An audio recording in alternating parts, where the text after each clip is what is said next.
रघुपति राघव राजा राम पतित पावन सीताराम। अद्भुत अद्भुत, बहुत मिठास, क्या बात है, क्या बात है।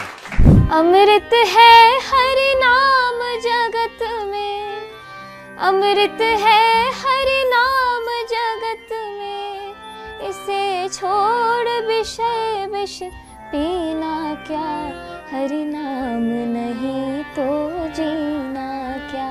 हरि नाम नहीं तो जीना क्या, बिल्कुल ठीक बात है।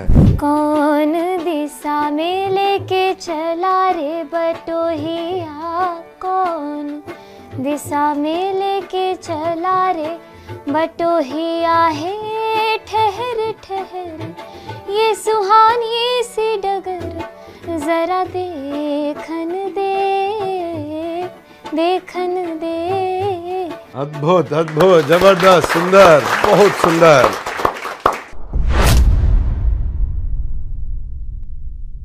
नमस्कार, विवेक बिंद्रा बोल रहा हूँ, फाउंडर एंड सीईओ बड़ाबिजनेस.com। द बड़ा भारत शो में आपका बहुत बहुत स्वागत है। ये इंडिया के हमारे कुछ खास लोग जो हमारे ग्लोबल ब्रांड एम्बेसडर बन जाते हैं, ऐसे लोग जो भारत को बड़ा भारत बनाते हैं, उनकी कहानियाँ हम आप तक पहुँचाते हैं। तो आज की मेहमान कौन है? आज के जो मेहमान है, माँ सरस्वती का इनके पास एक वरदान है। ये सुर संगीत से मिली इनको सोशल मीडिया पे बड़ी पहचान है।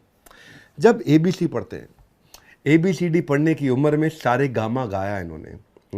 ना कामयाबी मिली, पर उसमें नाकामयाबी में न को हटाया इन्होंने। हाँ, तो यानी कि नाकामयाबी को कामयाबी में बदलने वाली बिहार की ब्रांड एम्बेसडर, खादी के लिए brand ambassador for Bihar election commission. स्वागत करिए बिहार की आइकॉन मैथिली ठाकुर जी का। Thank you so much. Singing तो बहुत लोगों को हम सुनते आ रहे हैं, जो अपने भजन भी गाते हैं, संगीत, और इसमें लता मंगेशकर जी भी रही, अनूप जलोटा जी, श्रेया घोषाल, सोनू निगम, इस सब ने बहुत अच्छा गाया। आपने छोटी उम्र में ही बहुत प्रतिभा दिखाई है। तो क्यों नहीं आज का इंटरव्यू की शुरुआत भी किसी भक्ति संगीत से हो जाए, जो आपको पसंद आता हो, उसकी 2 लाइन गाएं। रघुपति राघव राजा राम पतित पावन सीताराम। रघुपति राघव राजा राम पतित पावन सीताराम। सीताराम सीताराम भज प्यारे तू सीताराम। सीताराम सीताराम भज प्यारे तू सीताराम। रघुपति राघव राजा राम पतित पावन सीताराम। अद्भुत अद्भुत, बहुत मिठास, क्या बात है, क्या बात है। अभी समझ आया सोशल मीडिया पे आपकी इतनी फॉलोइंग कैसे हो गई।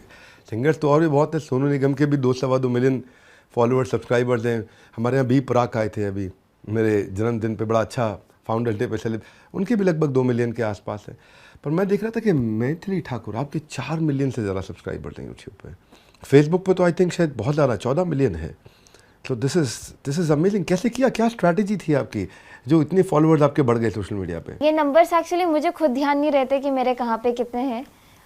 पापा देखते रहते हैं, मुझे बताते रहते हैं कि अच्छा अभी ये अच्छा हो रहा है, ये वीडियो अच्छा लग रहा है लोगों को, तो ऐसे और गीत गाने हैं। तो ऐसा कोई स्ट्रैटेजी था नहीं। मैं 2018 से मैं एक्टिव हुई और सबसे पहली बार मैंने फेसबुक पे अपना पेज बनाया, अपना यूट्यूब बनाया 2017 के एंड में। 2018 से मैंने इस पे काम करना शुरू किया और तब से मेरा बस एक ही काम था कि मुझे जो आता है वो लोगों को सुनाना है।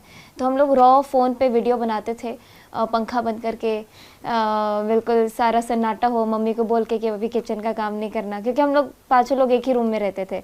तो सब एक शाम का टाइम बनाते थे। उस समय क्या होता था, पंखा बंद करने के बाद भी गर्मी नहीं लगती थी शाम के समय। तो फ़ोन मम्मी को पकड़ाते थे कि आप वीडियो का रिकॉर्ड जब हम गाना शुरू करें तो ऑन कर देना। तो उसी हिसाब से रॉ वीडियो बनाते बनाते वो पोस्ट करना शुरू किए। तो हमें उम्मीद नहीं थी कि उसको 10 लाख लोग 15 लाख लोग एक दिन में देखेंगे। फिर धीरे धीरे करते गए, जैसे जैसे हमारे पास थोड़े थोड़े फंड आने शुरू हुए तो उसको हमने लगाना शुरू किया, अच्छे क्वालिटी में बनाना शुरू किया। माता पिता ने आपको बहुत सपोर्ट किया? हाँ, उन्हीं के सपोर्ट से ही सब कुछ हो पाया। वो छोटी उम्र में, मतलब जिस समय बड़ा टेंशन रहता है कि उस समय मुझे लगता है कि उनका आपको काफ़ी सपोर्ट रहा कि पढ़ाई हो रही है ठीक, नहीं हो रही है ठीक, म्यूज़िक की पढ़ाई पूरी करते रहो, ऐसा मुझे कोई बताया? क्या ये बात ठीक है? पढ़ाई से पापा को उतना वो नहीं था कि तुमको इतना स्कोर करना ही है, क्योंकि पापा को ये था कि म्यूज़िक ही करना है। बाकी पढ़ने का मन हो तो ठीक है, तुम बोलोगे पढ़ने का मन है तो एडमिशन करा देंगे, पढ़ाई कर लेना, लेकिन करना तो यही है। तो इस तरीके से हमको भी काफ़ी एश्योरिटी थी कि पापा कभी डांटेंगे नहीं, लेकिन मन में ये भी था कि जब स्कूल जा ही रहे हैं और जब हमें अपॉर्चुनिटी मिल ही रहा है तो क्यों ना अच्छे से पढ़े। तो आपने क ख ग भी अच्छे से पढ़ा, सारे गा मा पा भी अच्छे से पढ़ा, दोनों पे ध्यान लगा। पर लेकिन कमाल की बात है, जब आप पहली बार स्कूल गई तो मैंने सुना सीधा 6th स्टैंडर्ड में गई थी आप? हाँ, मैं 5वीं में पहले गई थी ताकि मुझे वो टीसी मिल जाए, ताकि मैं 6ठी में एडमिशन ले पाऊँ। तो बाकी पढ़ाई घर पे हुई थी? हाँ, उससे पहले मैं घर पे ही पढ़ रही थी, होम स्कूलिंग। हाँ, और जब मैं नई नई दिल्ली आई थी, शायद मैं 6.5 साल की थी, तब मैंने 5वीं में एडमिशन लिया था। तब वो एबिलिटी टेस्ट के हिसाब से, तो स्कूल में सिर्फ 5th तक ही था, तो उन्होंने मुझे 5th में लिया था। मैं मैथ्स में स्ट्रांग थी उस समय। क्या होता था कि हमारे यहाँ के लोग मैथ्स ही को और इंग्लिश को, ग्रामर को ही पढ़ाई मानते हैं। जितने बिहार के लोग हैं मोस्टली ऐसा ही है कि अगर मैथ्स और इंग्लिश सध गया तब तो सब कुछ अपने हाथ की बात है। तो मैं उस समय भी 6.5-7 साल की थी और 8वीं के अलजेब्रा स्पेशली बहुत प्रैक्टिस करवाते थे, तो वो मैं करके मैंने एडमिशन ले लिया 5वीं में। 5वीं तो बीत गई, फिर मुझे 5 साल का गैप लेना पड़ा कि अब 6ठी में जाऊँ तो मैं उस लेवल की हो जाऊँ, उस एज की हो जाऊँ, ताकि अब मैं 6ठी में एडमिशन ले पाऊँ। तो 6ठी से मेरी रेगुलर पढ़ाई शुरू हुई। तो मैंने सुना जब 6ठी में गए तो आपने सबको 6ठी का दूध याद दिला दिया? नहीं नहीं नहीं, 6ठी में गड़बड़ हुआ था मेरे साथ। 6ठी में मैं उस समय तक वो था ना कि दिल्ली में इंग्लिश बच्चे बहुत फ्लुएंटली बोलते हैं और बहुत उनका दिनचर्या, एक बोलते हैं ना कि रोज़मर्रा की भाषा ही इंग्लिश में होती है। हमारे स्कूल में भी इंग्लिश में बात करते थे, ऊपर से प्राइवेट स्कूल था और द्वारका का सबसे टॉप स्कूल में से एक है बाल भवन। हुआ भी ये था कि मैं 5वीं में मैं एक सरकारी अपने स्कूल को, नगर निगम को रिप्रेजेंट कर रही थी एक ट्रेड फेयर के कंपटीशन में। मैंने गाया और वहाँ के सारे आसपास के सभी स्कूल के बच्चों को मैंने बीट किया। तो उसमें बाल भवन के लोग भी थे और एक शशि सर थे, उन्होंने मेरा एडमिशन करा दिया बाल भवन स्कूल में। तो उसके बाद से जितने भी कंपटीशन हुए तो स्कूल को मैंने तो जब आपने एडमिशन हुआ, हाँ, तो एक तरफ ज्ञान एक तरफ गान, दोनों का बैलेंस बनाना, गान का और ज्ञान का, वो सब पता नहीं क्या, मुझे कुछ ध्यान ही नहीं कि कैसे होते गया, लेकिन सब बहुत अच्छे से हो गया। तो आपके दादाजी आपके पहले गुरु थे? कोई ऐसा म्यूजिक का लेसन जो आपने दादाजी से सीखा? ठाट से जियो ठाट से गाओ, किशोरी जी की सेवा में लगी रहो, और यही 4-5। किशोरी जी मतलब श्रीमती राधा रानी? नहीं, अच्छा। हमारे वो उनको भी एड्रेस कर सकते हैं, लेकिन बाबा तो सिर्फ राम सीता ही, उनको भी किशोरी मतलब राम जी जब से उनका जन्म हुआ और जब से सीता जी समा गई पृथ्वी के अंदर, मुझे लगता है कि उन्होंने एक एक चीज़ को मुझे इस तरीके से सुनाया है ना कि उन्हीं के मुंह जुबानी, मुझे ऐसा लगता है कि उन्हीं के नज़रिए से मैंने अपने वो संस्कार बहुत काम आया है आपके। मेरे को लगता है उसने काफ़ी मजबूत फाउंडेशन बिल्ड किया। और ऐसे ही मेरे भी अपने जीवन में गुरु भगवान कृष्ण हैं, मेरे अपने गुरुदेव भी हैं। तो वैसे तो कृष्णम वंदे जगत गुरु, तो वो तो सबके गुरु हैं ही। कोई कृष्ण पे भी आपने बहुत भजन गाए हैं, मीराबाई का कोई भजन, कोई 1 लाइन 2 लाइन अगर आप सुनाना चाहते हैं, क्योंकि आप वहाँ से बड़ी पॉपुलर हुई हैं, लोग बड़ा पसंद करते हैं आपको उसमें। बंसी वारा जो हमारे देश, बंसी वारा जो हमारे देश, थारे सावरे सूरत वारा भेस, थारी सावरी सूरत वारा भेस, बंसी वारा जो हमारे देश, बंसी वारा जो हमारे देश। person. Lovely, fantastic, super solid, बहुत खूब। बड़े आप फोक सिंगिंग बहुत करते रहे हैं।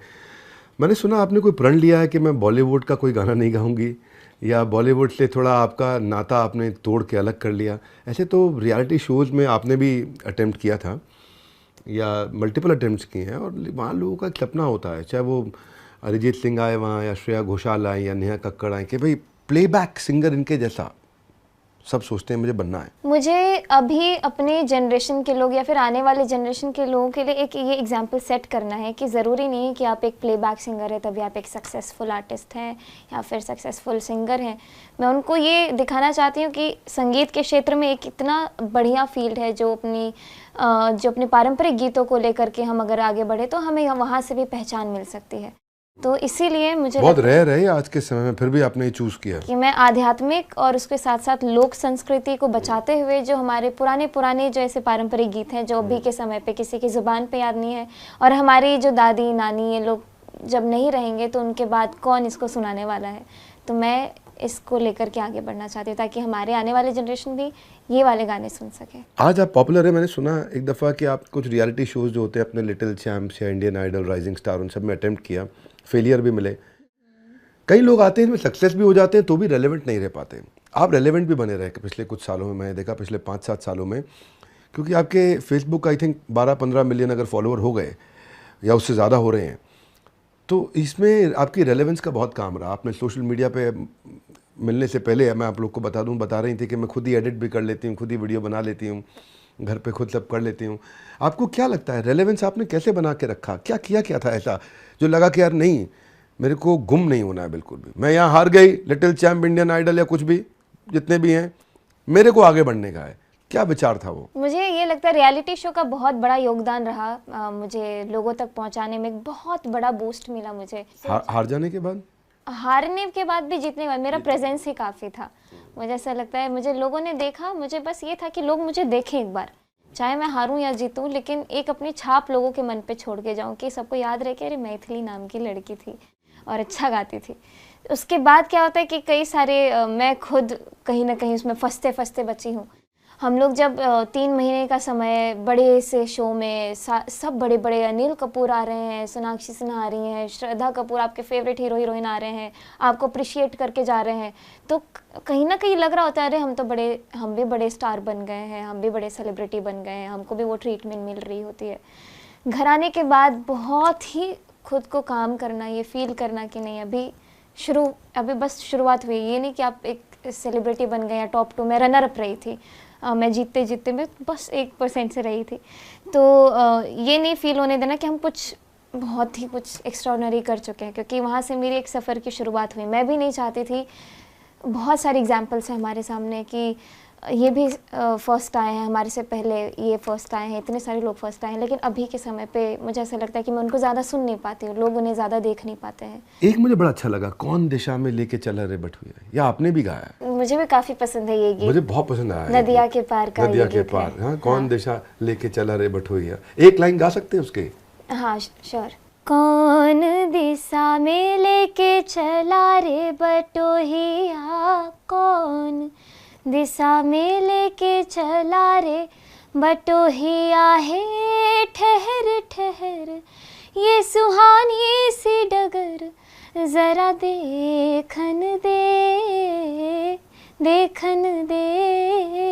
कौन दिशा में लेके चला रे बटोहिया, कौन दिशा। अद्भुत, जबरदस्त, सुंदर, बहुत सुंदर। मेरे को फिलॉसफी के कारण गाना अच्छा लगा था ये, कि कौन दिशा में लेके चला रे बटुआ, किधर जा रहे हैं मालूम नहीं, हाँ, जरा ठहर ये सुहानी सी डगर, जरा देखन दे। तो समटाइम्स हमारी लाइफ में भी ऐसे ही होता है, हम किस दिशा में जा रहे हैं मालूम नहीं, थोड़ा रुकना चाहिए, रुको, ठहर जरा देखने दो भाई, ठीक दिशा में जा रहे हैं, नहीं जा रहे, कहीं गड़बड़ जा रहे हैं। वैसे ही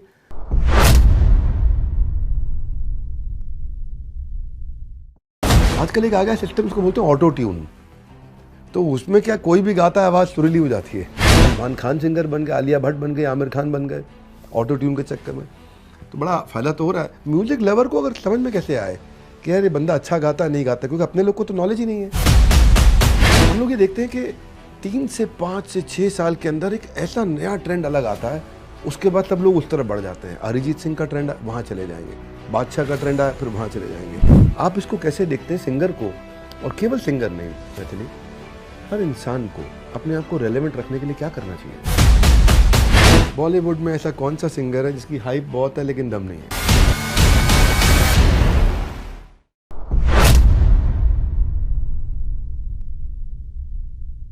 तो एक तो अनूप जलोटा जी हैं जिनको भजन सम्राट कहा जाता है, लेकिन जब आपकी बात होती है तो दिमाग में ना रामायण, सीताराम, राम का वनवास, ये सब बहुत आता है नेचुरली, या शायद मैंने स्पेसिफिकली, मुझे जानकारी आपके विषय में उस दृष्टिकोण से है, आपकी यूएसपी भी है। इस पे आपका कोई अगर फेवरेट हो जो आपको आंख बंद करके गाने में बहुत अच्छा लगता हो, उसकी अगर आप एक लाइन हमें सुना सकें।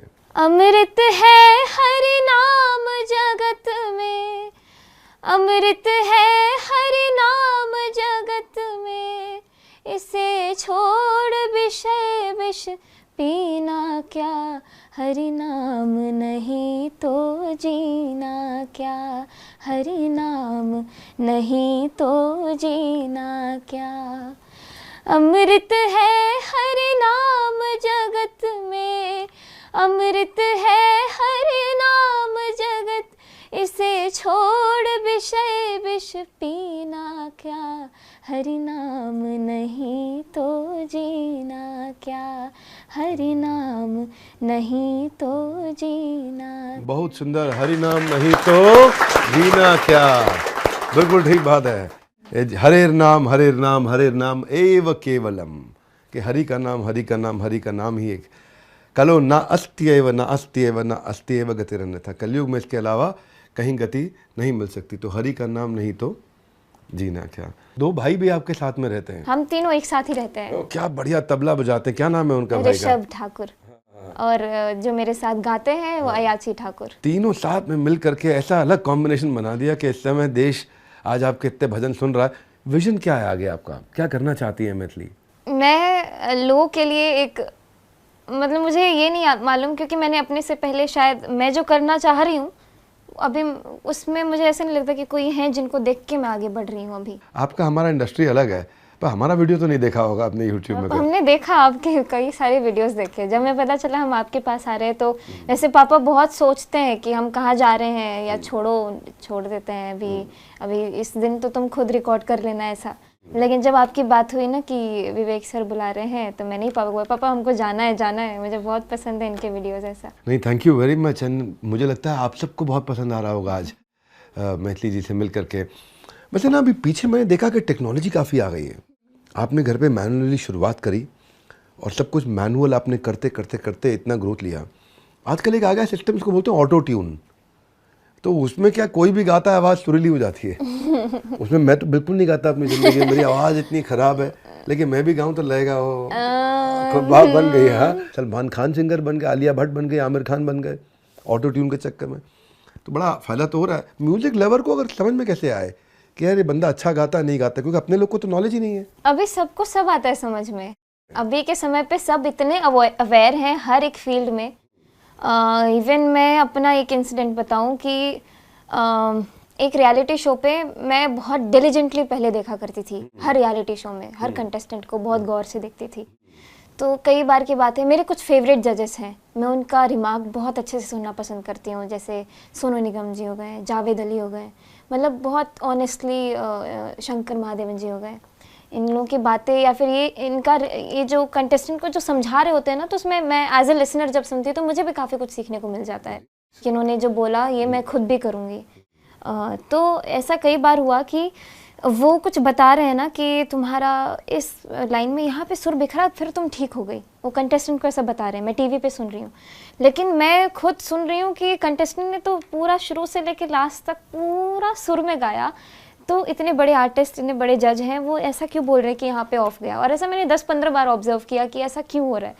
तब मैं फिगर आउट कर पाई कि रियलिटी शोज़ में भी आजकल ऑटो ट्यून का इस्तेमाल हो रहा है, और ये काफ़ी ज़्यादा ही दिखता है कि किस प्रकार ऑटो ट्यून का बोलबाला है। हालांकि ये भी है कि ऑटो ट्यून में भी कई ज़्यादा वृद्धि हो रही है, उसमें भी टेक्निकल टीम इतनी ज़्यादा टेक्निक स्ट्रांग हो गई है कि वो पता भी नहीं चलता कि वो ऑटो ट्यून का इस्तेमाल हो रहा है। तो वही बात है, लता जी के समय में, आशा जी के समय में वो लोग को बस वो खड़े होकर के कहीं गा भी दे तो वही ऐसा लगता था कि अमृत घुल गया। एब्सोल्युटली। अभी के समय पे गाने आते हैं और कुछ ही महीनों बाद वो गायब हो जाते हैं, महीने भी नहीं, अब तो मैं बोलूँगी हफ्ते में उसका ट्रेंड खत्म हो जाता है, वो गाने गायब हो जाते हैं। ट्रेंड्स बहुत तेजी से बदल रहे हैं, मैंने देखा है हर 3 से 5 साल में एक सिंगर का ट्रेंड पूरा बदल जाता है, पूरा लाइफ टाइम खत्म हो जाता है। हम हैरान हो रहे हैं। दलेर मेहंदी एक टाइम पे इतने पॉपुलर थे, मिक्का का अपना एक समय था, एक वो जो 4 बोतल वोडका हनी सिंह, एक उनका अपना एक समय था। मतलब स्पैन धीरे धीरे मुझे ऐसे लगता है कि वो कम होते जा रहा है एक आर्टिस्ट की लाइफ। कम हो रहा है, ये बहुत फ़र्क आ रहा है इसमें। और हम लोग ये देखते हैं कि 3 से 5 से 6 साल के अंदर एक ऐसा नया ट्रेंड अलग आता है, उसके बाद सब लोग उस तरफ बढ़ जाते हैं। अरिजीत सिंह का ट्रेंड वहाँ चले जाएंगे, बादशाह का ट्रेंड आया फिर वहाँ चले जाएंगे, फ़र्क आ रहा है पूरा।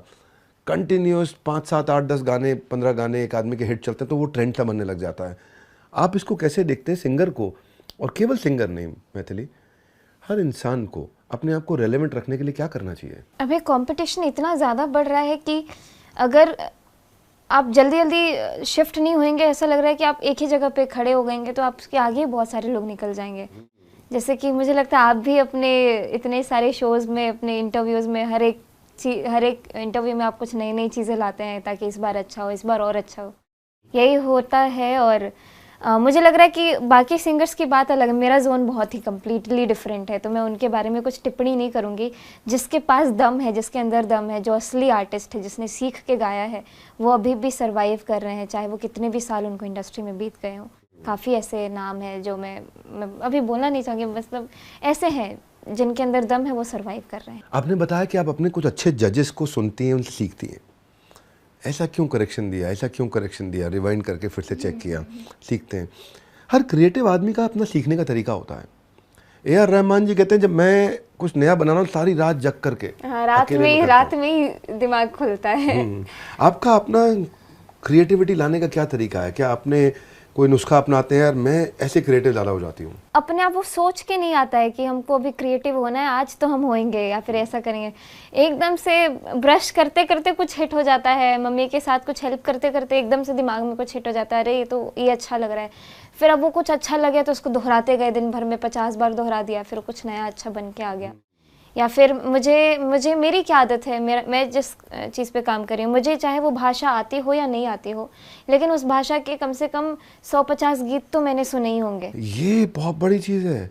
मुझे वो भाषा आती हो ना आती हो, 150 गीत भी सुने और गा भी दिए। मैं देख रहा था हिंदी में, बंगाली में, मैथिली में, उर्दू में, मराठी में, भोजपुरी में, पंजाबी में, तमिल, इंग्लिश, कितना कुछ गाया आपने। ये कैसे कर लिया? मुझे एकदम से कुछ पसंद आ जाता है। जैसे गढ़वाल के जो लोग हैं, अपने पहाड़ के जो लोग हैं, उनके लोकगीत का एक अलग ही टेस्ट है। वो सुनते गई, मैंने एक गीत सुना, मुझे इतना अच्छा लगा कि और 4-5 सुन लिया। फिर और मैं 1 महीने तक सिर्फ मांगल गीत ही सुनते रह गई। उनका हल्दी हाथ का गीत होता है, वो सुनते रह गए।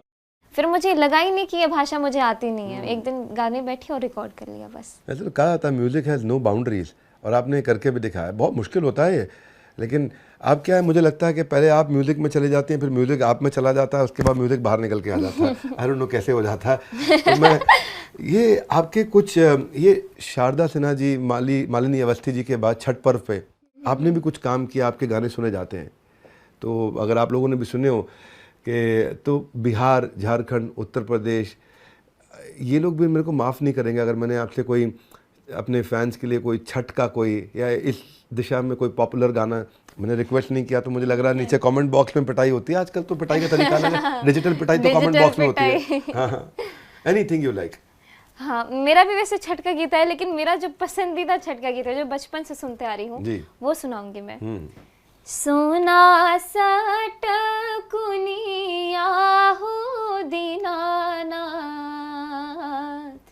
हे घूमै छ संसार, हे घूमै छ संसार, आन दिन उगै छ हो दीनानाथ, आहे भोर भीन सर, आजू के दिनवा हो दीनानाथ, हे लागल एती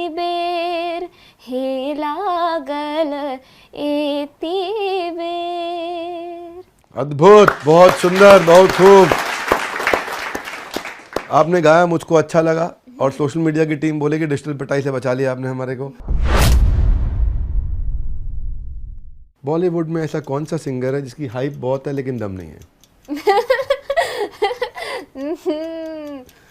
इसका तो देना पड़ेगा आंसर। नहीं, पिटवाएंगे आप। चलो छोड़ देते हैं। बॉलीवुड में कोई ऐसा सिंगर जो कि बहुत अच्छे हैं लेकिन उनका नाम नहीं हो पाया किसी कारण से? एक्चुअली अभी कुछ समय पहले ऐसा जब एक सडन न्यूज़ आई थी के बारे में कि उनकी डेथ हो गई, वो भी परफॉर्म करते, मतलब मुझे लगता है मैं कभी इतनी दुखी नहीं हुई होंगी जितना उस दिन।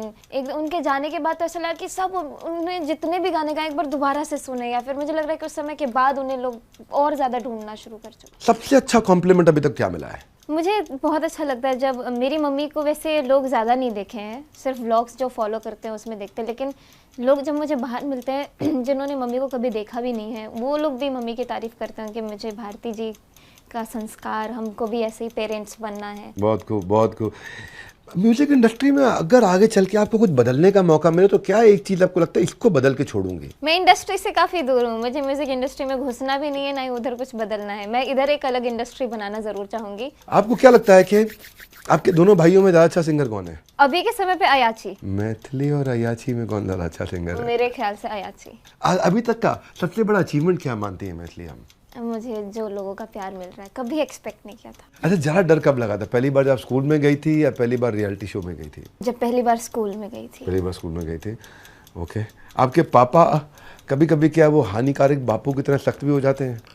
रेयर, 100 में से 1% का चांस होता है कभी कभार। जब आप इवेंट्स में जाती हैं, आपसे सबसे ज़्यादा डिमांड कौन से गानों की होती है? अरे पूछिए मत, मुझे ऐसा लग रहा है कि मैं जब किसी इवेंट में जाती हूँ तो मैं अपने पसंद से कुछ भी नहीं गाती हूँ। सब आता रहता पर्ची? सब पर्ची नहीं, सामने से मैथिली नगरी हो अयोध्यासी, मैथिली हमारे पहुना। अलग अलग जगह के लोग होते हैं ना एक जगह पे इकट्ठे, वहीं पे कोई हमारे पहाड़ी भाई होते तो मैथिली मांगल गीत ऐसे, तो सब मैं से पूरे 2 घंटे में परफॉर्म करती हूँ, तो 2 घंटे सिर्फ उन्हीं के पसंद से गाती हूँ। बहुत खूब, बहुत सुंदर, अच्छा लग रहा है। इतना मेरे को एक्साइटमेंट आ रहा है। मैं अभी तक आपका इवेंट क्यों नहीं अटेंड किया? क्यों नहीं किया? मुझे भी दुख हो रहा मुझे है। लग अब रहा आपको है अब आना आपको चाहिए। आपके इवेंट में आना चाहिए। वहाँ पे आकर के हम भी कोई आवाज मारेंगे, मैथिली मैथिली ये वाला जो। कोई ऐसी पर्सनालिटी जिनसे आप मिलना चाहते हैं? यार इनसे मिलना चाहते हैं। देश के प्रधानमंत्री और राष्ट्रपति। सिर्फ 22 साल की उम्र में पा लिया इन्होंने ऐसा मुकाम। लोकगीत और भक्ति संगीत में धूम मच रहा है और मचाया जा रहा है इनका नाम। आज इतना सोशल मीडिया पे आप फेमस हो गई हैं मैथिली जी, माँ सरस्वती से आपको सिर्फ सुर संगीत नहीं बल्कि और सद्बुद्धि और सादगी और समझ भी मिली है, और इसी को आपने अपने वीडियोस के द्वारा सब तक पहुंचाया। आपकी उम्र छोटी है मैथिली जी, लेकिन आप और आपके सुंदर से जवाब और आपके जवाब में झलकती आपकी सोच वो बहुत बड़ी है। उम्र भले ही आपकी शायद 22 की है, तो शायद इसीलिए आपकी आवाज़ किसी की मोहताज नहीं रही। मैथिली जी, आपने सिर्फ मंच ही नहीं बल्कि लाखों करोड़ों के मन जीता है। आज मेरा हृदय और जीत लिया है, और मैं मिस कर रहा हूँ कि मैं कब आपके लाइव शो में जाऊँगा, वहाँ आवाज़ मारूँगा मैथिली में आया हूँ। आज हमारे साथ जुड़ने के लिए, इस मंच को संगीत से सजाने के लिए आपका हृदय की गहराई से प्रेम पूर्वक बहुत बहुत धन्यवाद। हमारे सारे ऑडियंस को मैं कहना चाहता हूँ, इस वीडियो को किसको शेयर करना है वो आपको पता है, मुझको नहीं पता। मैं अपने आप को शेयर जरूर करने वाला हूँ। सब अपने मम्मी पापा को जरूर शेयर करेंगे। वाह, मम्मी पापा को शेयर मुझे जो भी लोग मिलते हैं बाहर यही बोलते हैं कि मेरी मम्मी आपकी फैन है, मेरे पापा फैन है। अरे वाह, अरे वाह। कमेंट करिए आपको मैथिली से मिलकर कैसा लगा, क्या अच्छा लगा आपको। और बस थोड़ा सा इंतज़ार, आ गया एक और बड़ा बुधवार। मिलते हैं अगले बुधवार, आपसे एक और नई कहानी लेके आएंगे आप तक। जिसने बड़ा भारत को बड़ा भारत बनाया उसको आप तक पहुंचाएंगे। आप सबका हृदय की गहराई से प्रेम पूर्वक बहुत बहुत धन्यवाद। मैथिली, आपका विशेष धन्यवाद। बहुत बहुत धन्यवाद।